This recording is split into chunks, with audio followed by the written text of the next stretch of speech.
Magandang araw sa inyong lahat at welcome sa aking channel.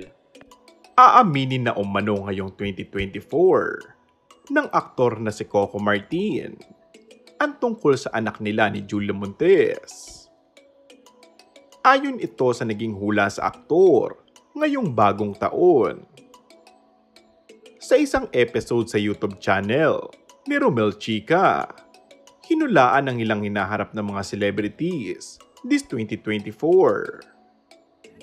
Hulaan ng ilang ganap sa mga artista sa Year of the Dragon.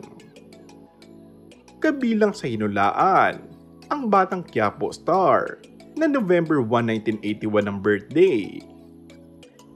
Uulanin daw ng blessings ngayong year si Coco. Maliban dito, ngayong taon din daw posibleng aminin ng aktor na may pamilya na siya at ang ina ng kanyang mga anak. Ani ni Mamo Gloria, batay sa tarot cards niya, ay meron ng anak sina Coco at Julia na lalaki at aaminin din daw ito sa susunod na buwan. Kinilig naman ng mga fans ang dalawa at binati ang mga ito. Dapat sila pa rin sa 2024. Love you both. At ikaw na sa lagi-lagi.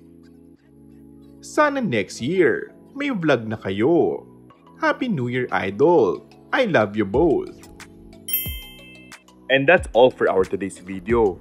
Kung bago ka lang sa aking channel ay mag-subscribe at pindutin na rin ang notification bell. Maraming salamat!